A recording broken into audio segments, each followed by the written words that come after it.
Bonjour à tous, on se retrouve pour une nouvelle émission 100% quintet avec ce lundi direction l'hippodrome de Lyon-Parilly. Une belle piste sélective avec une longue ligne droite de 500 mètres et un quintet qui se disputera dans la première épreuve du programme. Le prix de la Fédération des courses du Centre-Est, un grand handicap qui réunira 15 concurrents d'âge après le forfait du numéro 4, The Laureate. Ils auront 2000 mètres à parcourir sur un terrain qui est annoncé assoupli. Nous débutons tout de suite cette émission avec la présentation de la course et le tableau des partants. Avec dans le haut du tableau le numéro 1 Kabir, un concurrent qui a des titres à faire valoir mais dont les deux plus récentes sorties cette saison n'ont pas été enthousiasmantes.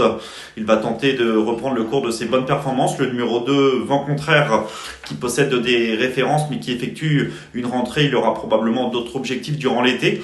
Le numéro 3 Thunder Speed que l'on ne présente plus dans ce genre de tournoi, ce pensionnaire de Christophe Ferland peut à nouveau se mettre en évidence. Le numéro 4, je vous le répète, The Laureate a été déclaré non partant.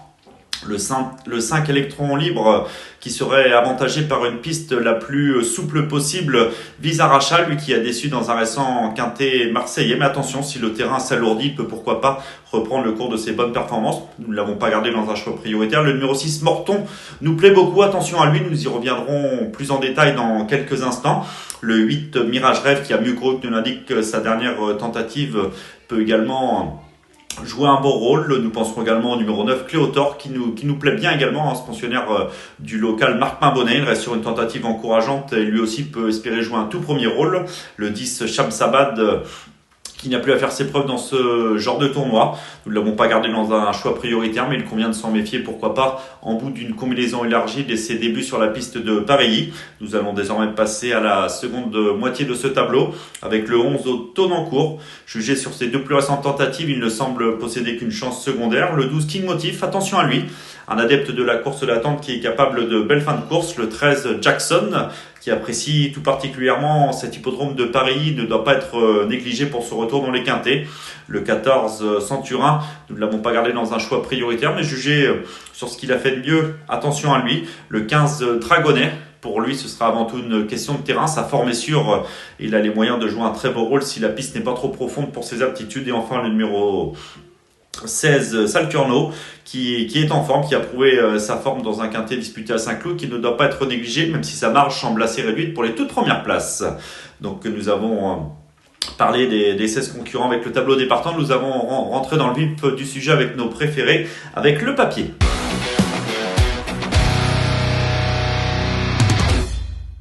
Le papier, on débute l'étude de ce quintet avec un concurrent qui nous plaît tout particulièrement, le numéro 6 Morton.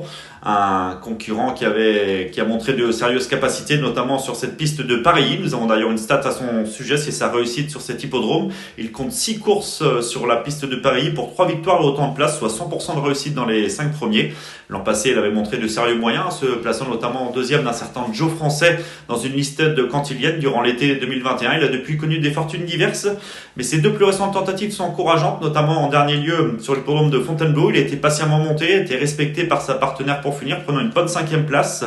Il se retrouve plutôt bien placé pour son coup d'essai dans le handicap, désormais pris en valeur 39. Il peut frapper un grand coup dès ses débuts dans cette catégorie. Ce Morton associé à Gérald de Mossé peut espérer briller d'emblée dans les quintets. Le numéro 9, Cléodore, nous plaît bien également, ce pensionnaire de Marc Pimbonnet. Il est expérimenté, il est polyvalent, il possède des références aussi bien sur le sable que sur le gazon. Nous avons également une stat à son sujet, c'est sa réussite avec son partenaire du jour, Guillaume Mandel. 18 courses pour eux deux, pour 2 victoires et 12 places, soit 78% de réussite dans les 5 premiers. En dernier lieu, c'est d'ailleurs notre épreuve de référence. Il effectue une bonne rentrée dans un quintet disputé à Marseille-Borilly le 23 mai dernier. C'était le prix Louis Brunet. Ce jour-là, il a rapidement été contraint de galoper en dehors du groupe de tête, le nez au vent. On le voit avec sa casaque grise étoile rose, mais il va vaillamment se défendre jusqu'au bout, malgré ce parcours peu avantageux pour conserver la 4e place. On peut également voir la bonne fin de course de la casaque bleue d'un certain Dragonnet qu'il va retrouver en cette occasion. Dragonnet qui était venu de l'arrière-garde bien conclure à la 5e place en pleine piste. Et également la casaque de Jean-Claude Séroul avec King Motif qui se classait 8e après avoir également patienté au dernier rang, qui terminait très honorablement. Donc ce Cléodore nous plaît bien, il est régulier, il s'adapte à tout. Sa récente semi-rentrée était vraiment encourageante, ce qui peut lui permettre de jouer un très bon rôle. Le numéro 15, on y vient, Dragonnet, lui aussi possède une toute première chance théorique. à condition que le terrain ne soit pas trop profond pour lui, car on peut le voir à la lecture de ses performances. Ses meilleurs titres ont été enregistrés soit sur le sable ou en bon terrain, mais attention, si le terrain n'est pas trop profond, il a assurément son mot à dire pour les toutes premières places sous 54 kg. Le numéro 7, Go With The Wind, second représentant de Mathieu Offenstadt au départ de ce quintet, semble également avoir une bonne chance. Lui qui avait remporté son grand handicap l'avant-dernière fois sur cette piste de Paris. C'était sur 2400 mètres. Malgré sa pénalité, il a bien couru depuis à Chantilly. Le raccourcissement ne devrait pas le déranger. Attention à lui, associé à Stéphane Pasquier, il peut à nouveau répondre présent. Nous pensons également au numéro 3, Thunder Speed, un atout de Christophe Ferlin.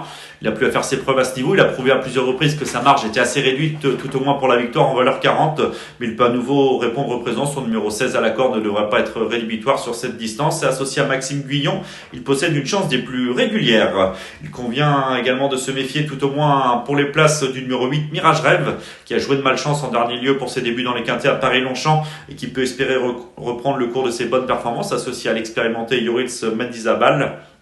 Le numéro 13, Jackson, peut également tirer son épingle du jeu, lui qui a rarement déçu sur cette piste de Paris qu'il affectionne. Ses dernières tentatives ne sont pas forcément les meilleures, mais si bien que son poids a été revu à la baisse, il est désormais pris en valeur 36,5. Attention à lui pour son aptitude à la piste et sa valeur qui a été, je vous le répète, revue à la baisse. Le numéro 12, King Motif, qui terminait honorablement 8e dans le quintet marseillais du 23 mai dernier, peut également avoir son mot à dire. C'est un concurrent qui va certainement patienter durant le parcours et qui peut fournir une bonne fin de course et tenter de s'immiscer dans la bonne combinaison. Il ne faudra pas non plus sous-estimer le numéro 16, Salturno, qui reste sur une honorable 3e place dans un quintet disputé à Saint-Cloud. Sa marche semble assez réduite pour les premières places, mais on ne peut le négliger pour une éventuelle 4e ou 5e place, tout comme le numéro 2, Vent Contraire. Jugé sur ses meilleures valeurs, il aura une toute première chance, mais il est principalement connu sur plus court, sur des distances avoisinant les 1600 mètres. Il a connu un léger contretemps suite à sa dernière sortie, si bien qu'il n'a pas été revu depuis le 9 avril dernier. Son entraîneur a déclaré dans notre rubrique entraînement qu'il avait comme principal objectif le grand handicap de Deauville, disputé durant le mois d'août sur la ligne droite normande. Donc nous préférons le regarder courir ou éventuellement l'inclure en bout d'une combinaison élargie. Notre étude est désormais terminée. Nous allons passer à notre nouvelle rubrique, Notre choix.